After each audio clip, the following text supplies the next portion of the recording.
everybody. Thank you for coming today. I'm Becky Sattel. I'm the Vice President of the Portsmouth Historical Society. Unfortunately, Craig couldn't be here, our president, because he's out of town. Exciting to see this many people turn out to come see our documents, and we thank you for doing that. We hold this event every year on March 7th to commemorate the founding of Portsmouth 386 years ago, and also celebrate 248 years since the nation was founded. Here we have our archival documents, the original compact from 1638, which was brought down thanks to the Portsmouth Police, and Ashley Salima from the State Archives. So we hope that we get funding to build a brand new archives sometime in the near future. We have the town's copy of the Declaration of Independence, and this year I brought down from the PHS archives the record of the vote taken by the freemen of Portsmouth on whether the Constitution should be adopted. And you might be shocked to see that the yay list is much shorter than the no list. I'd like to recognize Jennifer West, who always works hard to organize this. The Newport Artillery comes every year. Thank you so much, Secretary of State Amore, for attending. We have Senator Ujafusa and Dave Gleason, who wears two hats as a member of the Town Council and the Portsmouth Historical Society Board. And some other board members I see here. We're going to start with the Pledge of Allegiance, so if everybody would stand.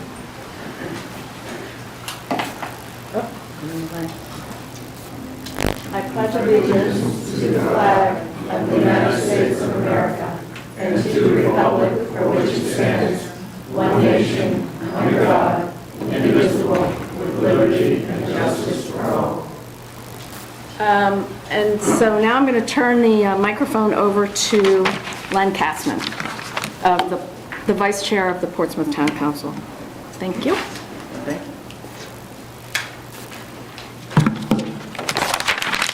Good afternoon, everyone. The program calls for, I'm Len Katzman, I'm Vice President of the Portsmouth Town Council. The program calls for me to stand here and give welcome and remarks. So, welcome. And I'll try to keep my remarks brief. And I'll leave most of the historicity to our historian. The compact states the seventh day of the first month, 1638, how March is the first month. Well, we incorporate ourselves into a body politic. A body politic is a group of people, metaphorically, who organize, a metaphorical body, who organize into some form of government. What their form of government was, we don't know. Maybe some have opinions on that. But a body politic by itself doesn't state what kind of government it is. Body politics have existed that are elected representative republics or inherited monarchies and everything in between. I sometimes think about who the we are that incorporated. Anne Hutchinson is frequently referenced as a founder of Portsmouth. She didn't sign it. She's not among the we who incorporated into a body politic. Who else was left out? Who was present but not able or allowed to sign it? All I know is today we need to seek to continue to enfranchise as many people as possible into our body politic that exists today. And with that, I'll turn it over to our, I believe that's the next, I don't have the... Secretary of State. Secretary of State, sorry, I didn't. If I had my program in front of me, as I should have. Rhode Island Secretary of State, Greg Lagomorin, thank you for coming to Portsmouth again for this event. Thank you very much. Thank you. All right, take care. Good afternoon. So as long as I keep getting invited and I'm still Secretary of State, I will always be here for this. As a longtime history teacher, this this makes me happy for a whole host of reasons. Now, Councilman Kasman pointed out what I talk about a lot when I visit schools, and I think we've been in 55 high schools since I've taken office, talking about the history of voting rights. In fact, Senator Ujafusa attended the one at Portsmouth High School. And, we talk about the promise of the Declaration of Independence and the promise of the Constitution of the United States. And that's important, right? Because we talk about inclusiveness and who was able to participate in that body politic. And the promise of those two documents is that we will continue to be inclusive. When I was teaching history at East Providence High School, I often talked about the idea of the seeds of the American Revolution and where those seeds were planted. So I have the great honor of chairing the RI 250 Commission, the semi-quincentennial. That is not a word, but they created that word so that we'd have something to compare to the bicentennial. And over the course of the next 2+ years, we will be commemorating, celebrating, marking the anniversary of the signing of the Declaration of Independence and of the American Revolution. But the American Revolution was an evolution. And it began with the seeds being planted in places like Portsmouth, with that body politic, which in some ways was certainly self-government. And it was certainly self-government in that there is nowhere in that document that references a king or a monarchy or adherence to that king or monarchy. And so when we talk about the foundational roots of self-government, they are found here in Rhode Island. When we talk about the foundational roots of separation of church and state, of freedom of conscience, of the ability to practice one's religion freely, they are founded here in the seeds of the Portsmouth Compact. That is really important because there is no Declaration of Independence, there is no Constitution of the United States, there is no Bill of Rights that would exist as we know it today without these seeds being planted in 1638. That is a significant story that we as Rhode Islanders should tell all the time, just like we should tell the story of the Gaspee all the time. All due respect to those folks in Boston, it cannot compare to that Tea Party in Boston. And so our effort is to make sure we tell this story in classrooms and all over the state, but we also want to tell this story in a state-of-the-art archives. And I appreciate Rebecca talking about the archives and the fact that we need this building. Rhode Island is the only state in America that leases archive space. The only state in America. We are the only state in New England and the only of the 13 original states and colonies that does not have a purpose-built archives. We've got about 15% of our great archives and documents that are not being preserved according to best practices. We need to do something about that. And we're running out of space. We think we have an opportunity to tell this story. And this document is our oldest document at the State Archives. I am honored to be the caretaker for these years that the people of Rhode Island will allow me to. But we need to get this message out. And the best way to do that is incorporate a State Archives that is accessible to the people of Rhode Island, that becomes an exhibit space where these documents are accessible to all at most of the time. And so that's our fight. That's what we're asking the General Assembly to do. And again, I am honored to be here because the story of America, in many, many ways, starts in Portsmouth. Thank you very much.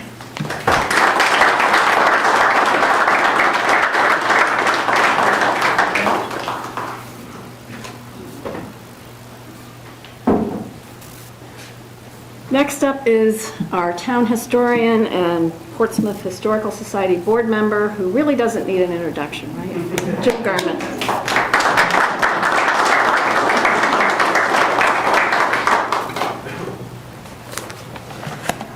I have a few notes here.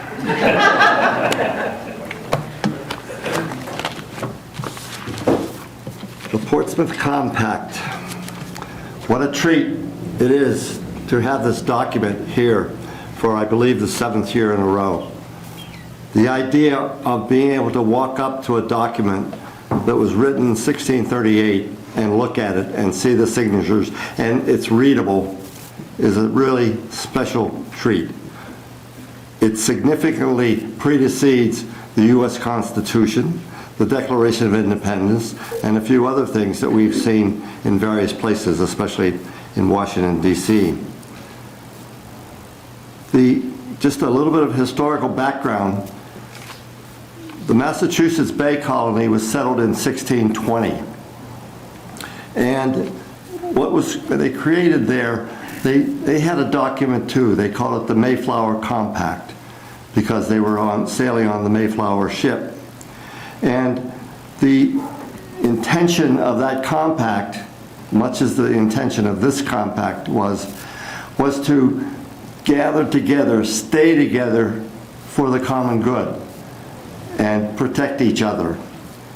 It's hard for us to imagine in 1620 with a bunch of settlers coming on Cape Cod and saying, where are we?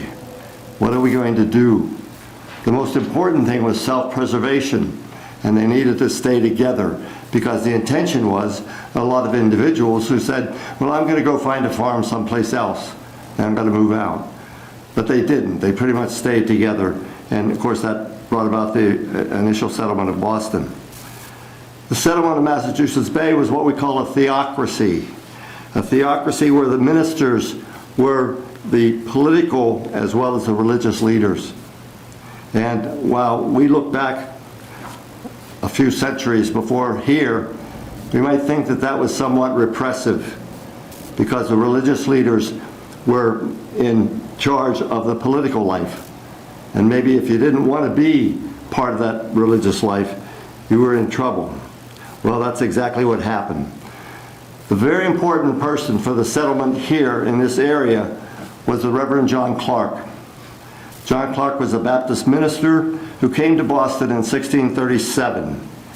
And he was not happy about the fact that the Puritans were totally in control of everything. He felt there should be more freedom, especially when these people migrated across the Atlantic Ocean. So he decided that it would be a good idea to find an alternative site to have a colony. He certainly had a lot of choices when you think about the whole what became the United States afterwards. And so his theme as he began the search was that he wanted a place where they could live, and this is his quote, peaceably together. In other words, so that the religious life and the political life could be perhaps separated. It's not necessarily well known, but in those days, they looked at various places. They looked on Long Island. They looked in what became New Jersey and the Delaware Bay down in the state of Delaware, Pennsylvania. Meanwhile, we had this guy by the name of Roger Williams, a Puritan minister who had been kicked out of Boston. Kicked out because he was too independent. And so he was exiled from Boston. And so he decided to take some of his followers and go find a new colony. So he did.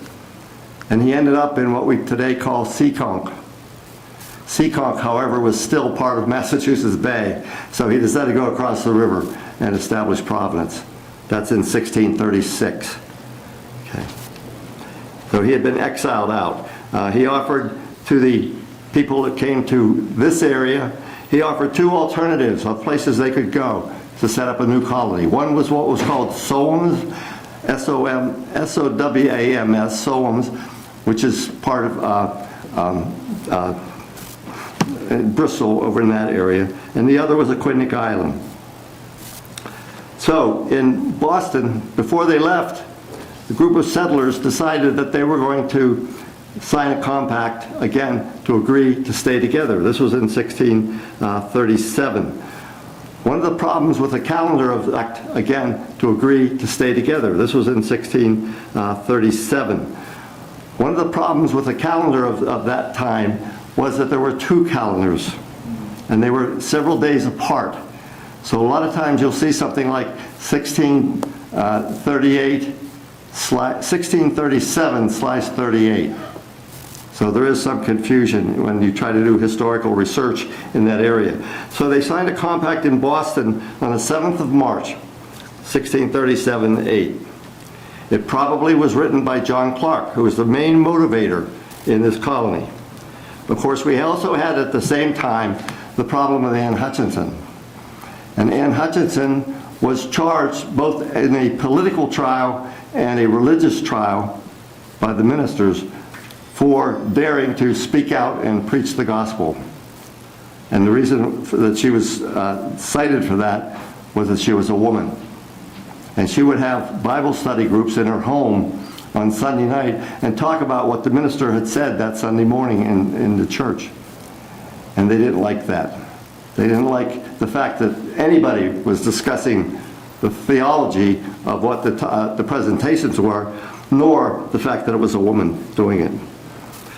So what happened was that they said, as the phrase has been mentioned today, they said that they would establish an agreement called the Portsmouth Compact, and we're looking at it right here, which said that they should band together in a civil body politique.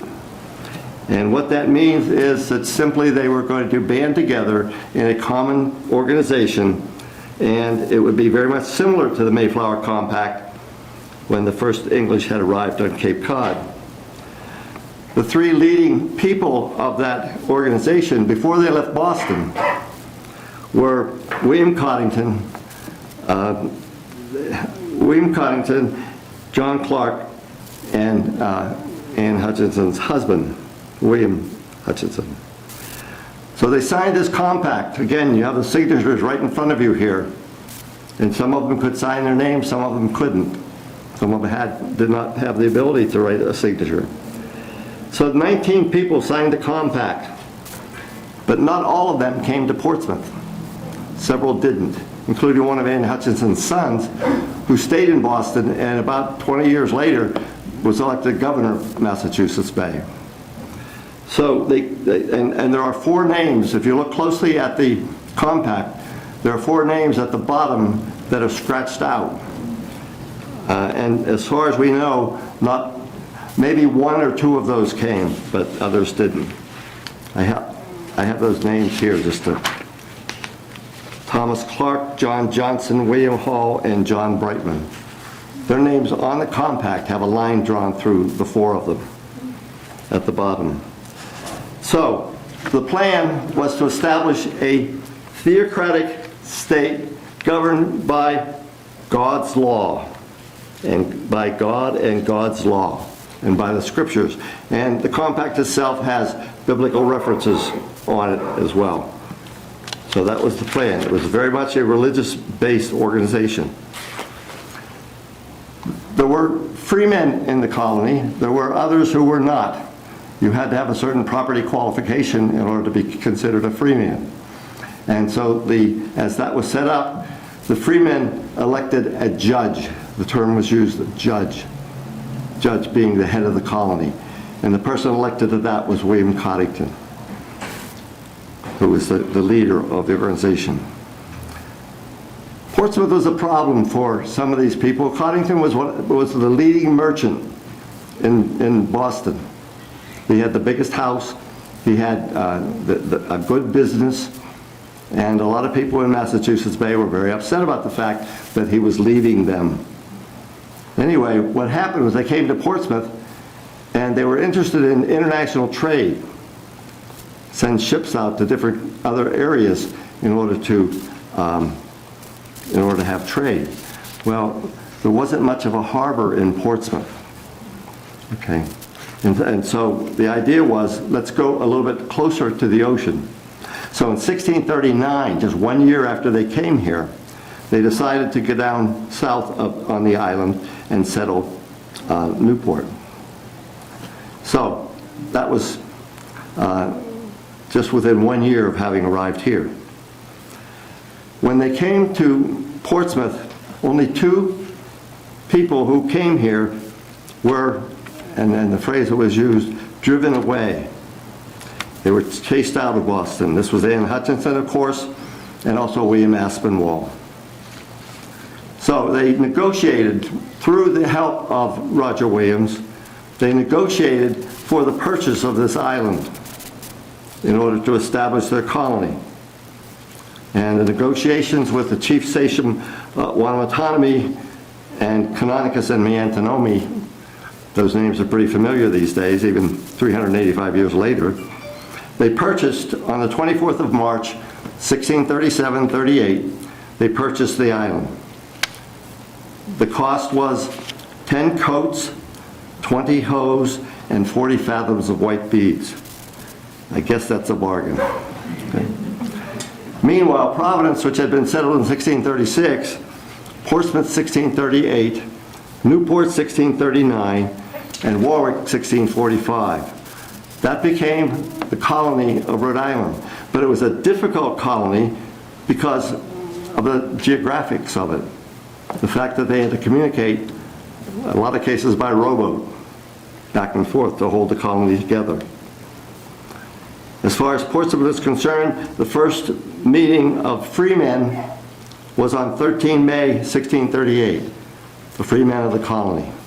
And again, you could work your way up to being a freeman if you worked hard, got land, had success with your agriculture. So that's the first settlement of Portsmouth. And we have this document in front of us here, which is the guidelines, essentially, for that. The text is there, by the way. It's translated on a piece of paper. You can read what they said. It's a great deal of association with God and God's law, but it really is an important binding document. And as you know, we still have on our town seal, founding on the compact, 385 years later. We all look forward to another celebration every year until we get to 400. And that will really be a special, that'll be a really big party, so do that. So anyway, so that's the settlement, how settlement of Portsmouth came about. Obviously, the settlement of Portsmouth did not stick together. These families separated, went different ways. And of course, they had plenty of space to go to. I mean, the main inhibition was the Native Americans, who in many cases they got along well with. In other cases, there was hostility and wars.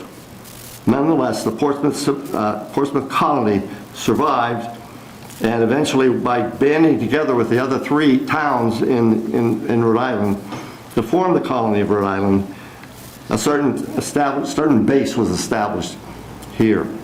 And Portsmouth played a very, very important part in that. And we really were very fortunate here today, through the State Archives, to have this document sitting here. There are other documents here as well. The one on the podium, on the thing up here, is the Declaration of Independence. That's Portsmouth's copy. You may not have noticed, but if you look on the back of it, there's a label that says Town of Portsmouth. And that was Portsmouth's copy of the second generation of the Declaration of Independence in 1776. We also have a document over here about how Portsmouth voted for the Constitution. And the vote in Rhode Island for the Constitution was close. It almost failed. And the inspiration in order to make it pass was a guy by the name of George Washington, who came to Newport and encouraged the local populace to vote for it. And Rhode Island, as we all know, was the 13th state to ratify the Constitution.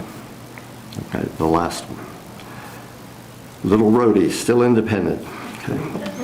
Anyway, so that's the basis of the documents that we have here. Very special. Look at them closely. Do not use flash photography on them. Well, I'm going to be up here, and others will be up here too to talk about them if you have any questions about them. So thank you very much. Really appreciate all you coming. Really happy to do this for you. Thank you.